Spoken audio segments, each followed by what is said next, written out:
saya Rina Indriani dari kelas 2A Pendidikan Matematika NPM 2064100062. Di video kali ini aku akan menjelaskan materi tentang posisi, fungsi, dan manfaat psikologi pendidikan. Nah, sebelum kita lanjut ke materi tersebut, di sini ada yang tahu nggak apa itu psikologi? Psikologi adalah salah satu bidang ilmu pengetahuan dan ilmu terapan yang mempelajari tentang perilaku fungsi mental dan proses mental manusia melalui prosedur ilmiah. Mungkin ada yang bertanya-tanya, proses mental itu seperti apa sih? Jadi, proses mental itu berkaitan dengan apa yang ada di dalam pikiran manusia, apa yang ada di dalam jiwa manusia yang tidak terlihat. Jadi, kita tidak bisa tahu. Contoh, Nisa bertemu dengan Riko di kelas. Riko tersenyum ke Nisa dengan bahagia.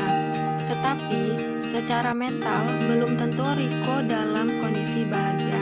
Nah, cara tersenyum, cara Riko menunjukkan kebahagiaannya itu adalah perilaku. Oleh karena itu, psikologi mengetahui proses mental berdasarkan perilakunya. Selanjutnya, pengertian psikologi pendidikan. Psikologi pendidikan ialah ilmu yang mempelajari penerapan teori-teori psikologi dalam bidang pendidikan. Dalam psikologi pendidikan dibahas berbagai tingkah laku yang muncul dalam usaha mendewasakan manusia melalui upaya pengajaran dan latihan. Psikologi pendidikan ini bermaksud untuk menerapkan psikologi ke dalam proses yang membawa perubahan tingkah laku, dalam kata lain mengajar, di mana di dalamnya terdapat hubungan antar pendidik dan peserta didik dalam hal belajar mengajar.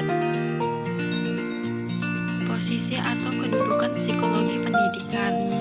Psikologi pendidikan memberikan kontribusi penting dalam memecahkan masalah yang dihadapi oleh pendidik dalam merumuskan masalah yang dihadapi.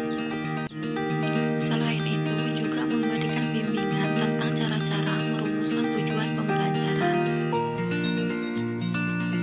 Dalam proses pendidikan, pencapaian tujuan pendidikan merupakan tanggung jawab yang harus dipikul bersama antara guru, siswa, dan pihak lainnya. Peranan guru sangat penting dalam proses pendidikan. Dalam situasi pendidikan, guru berperan sebagai penyampai, penerjemah, pelestari, dan pengembang ilmu pengetahuan dan sistem nilai. Operasional, dalam proses belajar mengajar, guru berperan sebagai perencana, pelaksana, penilai, dan pembimbing siswa. Atas dasar itu, maka landasan profesi yang pertama bagi seorang guru adalah 1. Memahami siswa dengan segala karakteristiknya. 2. Memahami diri pribadi atas segala kemampuan dan kelemahannya. 3. Mengetahui strategi yang efektif dan efisien dalam proses belajar mengajar serta mengarah kepada tujuan pendidikan pada umumnya.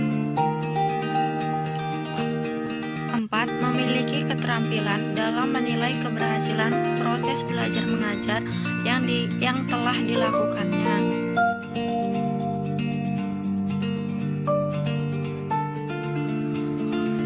5. Memiliki keterampilan dalam mengambil keputusan yang dapat dilakukan berkenaan dengan perbaikan proses belajar mengajar, penggunaan data tentang siswa dalam membimbing mereka ke arah perkembangan yang optimal. Baik segi pengetahuan, keterampilan, sikap, dan nilai-nilai yang dianutnya. Selanjutnya, fungsi psikologi pendidikan, yaitu yang pertama, meningkatkan keefektifan belajar. Kedua, menimbulkan hasil belajar yang permanen. Ketiga, mendorong pencapaian suasana belajar mengajar, suasana emosional, keadaan mental, dan pihak fisik yang optimal agar proses belajar dapat berlangsung dengan baik. Manfaat psikologi pendidikan. Manfaat ini dibagi menjadi dua, yaitu manfaat mempelajari ilmu psikologi pendidikan bagi para siswa didik, diantaranya yaitu 1. Meningkatkan kemauan dan niat untuk mencari dan mendapatkan ilmu. 2. Mengenali naluri dan potensi belajar. 3. Mengembangkan diri menjadi manusia pelajar. Yang terakhir, bertekad untuk meningkatkan harkat dirinya lebih baik dibandingkan dengan generasi sebelumnya. Kedua, manfaat psikologi pendidikan bagi para pendidik yaitu sebagai berikut. 1. Peka terhadap perilaku dan kebutuhan manusia untuk belajar. 2. Mengatasi masalah-masalah yang terjadi pada diri peserta didik. 3. Mengetahui gejala-gejala yang ditimbulkan oleh peserta didik dalam proses belajar mengajar. 4. Mengembangkan diri sendiri untuk menjadi manusia pembelajar dan dapat membagi ilmunya pada orang lain secara profesional. 5. Mengetahui teknik-teknik yang tepat untuk memaksimalkan potensi belajar anak didik. Dan yang terakhir, mampu menganalisis kekurangan dan kelebihan dalam metode belajar mengajar baik terhadap diri sendiri maupun orang lain, serta berusaha untuk memperbaiki. Sekian video pembelajaran hari ini, sampai jumpa di video selanjutnya.